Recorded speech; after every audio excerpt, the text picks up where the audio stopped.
Hola, en este nuevo video vamos a hablar sobre el uso de los diagramas para realizar la sintonización de un lazo de control. Entonces primero debemos que partir analizando el diagrama de bloques de nuestro lazo. Entonces vemos que está compuesto por el controlador, la válvula, el proceso y el sensor transfer. Entonces vemos que a la válvula le ingresa una señal que es emitida por el controlador y que del transmisor sale una señal que es la que entrega el transmisor o sensor de acuerdo a lo que pasó en el proceso con respecto a la acción que tomó el controlador. Entonces, estos diagramas nos relacionan estas variables, la variable que nos entra, que es la que entra a la válvula, y la variable que sale del proceso, que por así decirlo, es la señal del sensor o transmisor. Entonces, en esta gráfica vamos a ver cómo es la respuesta de esto. Entonces, vemos primero la entrada a la válvula, que es la que nos entrega el controlador. Entonces, vemos que inicia en 0 y dependiendo la respuesta puede ir creciendo, decreciendo y tiene una amplitud x0.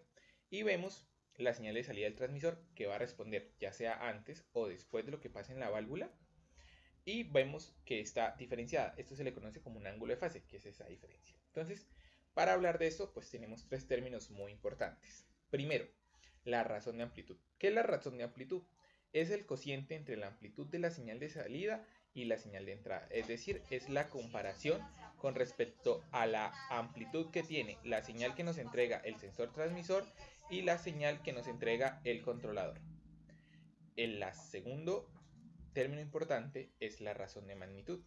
¿Qué es la razón de magnitud? Este es el cociente entre la razón de amplitud y la ganancia total de lazo abierto que tiene nuestro lazo de control en estado estacionario. Entonces, esos son los dos datos para razones, ya sean de amplitud o magnitud, que nos relacionan el alto de cresta de cada una de las respuestas. Y por último, tenemos el ángulo de fase. ¿Qué era el ángulo de fase? Es la diferencia entre uno empieza a dar la respuesta y el otro empieza a responder. Entonces, es la cantidad de radianes o grados en que la señal de salida está adelantada o retrasada con respecto a la señal de entrada. Entonces, es qué tanto se demora en responder la variable de salida. Ahora, pues un pequeño resumen de estos términos tenemos que la razón de amplitud sería igual a y0 sobre x0, es decir, la salida sobre la entrada. Tenemos la razón de magnitud como el RA sobre la ganancia en lazo abierto de nuestro lazo de control y tenemos finalmente el ángulo de fase que puede estar en radianes o en grados. Con estos datos vamos a hallar la sintonización del controlador y del lazo de control con los diagramas. Entonces el primer diagrama que tenemos es el diagrama de Bode. ¿Qué es el diagrama de Bode? Es una representación gráfica que nos representa la razón de amplitud con respecto a la frecuencia y está compuesto, por así decirlo, de dos diagramas. Entonces el primero es RA con respecto a W, que es la frecuencia, y el segundo es el ángulo de fase con respecto a la frecuencia. Este diagrama es muy utilizado para hallar las condiciones últimas del controlador. Entonces recuerden que cuando se tienen las condiciones últimas, cuando RA es igual a 1 y cuando la frecuencia última nos genera un ángulo de menos pi o 180 grados. El segundo diagrama corresponde al diagrama de Nichols. El diagrama de Nichols, ¿qué nos representa? Nos representa la razón de amplitud o razón de magnitud con respecto al ángulo θ, que es el ángulo de fase. Entonces, si vemos en el eje vertical tenemos RA y desciende de arriba hacia abajo, igualmente θ va de derecha a izquierda, va aumentando, entonces sería menos 180, menos 160, iría disminuyendo ese ángulo. Y el tercer diagrama, que corresponde al diagrama de Nichols, es una representación en coordenadas polares. Entonces, ¿en qué tenemos en esas coordenadas polares? Tenemos tres datos: el ángulo de fase, la razón de amplitud y la frecuencia. Entonces, vemos cómo al graficarlos obtenemos diagramas circulares, diagramas de círculo completo, óvalos, otro tipo de diagramas similares en coordenadas polares. Entonces, en esta tenemos el RA, que es la distancia desde el 0 hasta la gráfica, el θ, que es el ángulo, y la frecuencia, que es la que tenemos en el eje real. Entonces ahora vamos a ver un pequeño ejemplo de cómo aplicar el diagrama de Bode para hacer la sintonización de un controlador.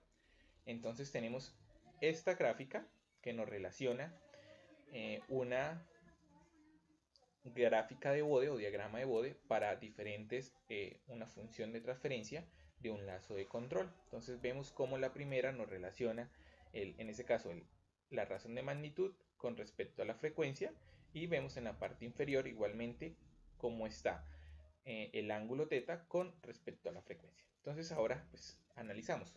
Recordamos cuándo se dan los parámetros últimos, cuando pi es igual, cuando el ángulo es igual a menos pi, en este caso menos 180 grados. Entonces si leemos menos 180 grados y nos dirigimos a la gráfica inferior, vemos que la frecuencia última sería 0.16.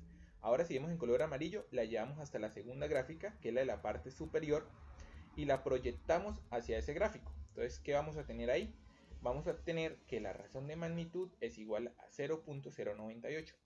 Esto es el ejemplo más básico para hacer un diagrama de Bode y poder aplicarlo a sintonización de un controlador. Entonces aquí vamos a obtener la ganancia última y la frecuencia última. Entonces así ya podemos hallar la KC, la ganancia del controlador, y podemos igualmente hallar el periodo último de nuestro lazo de control. Entonces, igualmente esos diagramas se pueden utilizar cuando tenemos RA y es igual a 1 y hallamos teta y demás.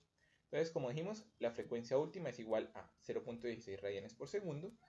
La razón de magnitud, que era la que veíamos en el gráfico, es igual a RA sobre KC. Entonces, en este caso, KC última sería RA sobre RM. ¿Cuándo tenemos KC última? Cuando RA es igual a 1. Si lo vimos en 0.098, vamos a obtener que la ganancia última del controlador es igual a 10.20. Cuando ese controlador tenga una ganancia superior a 10.20, el sistema se volverá inestable. Entonces, de esta manera finalizamos este video. Espero les haya gustado y hayamos aprendido mucho. Nos vemos.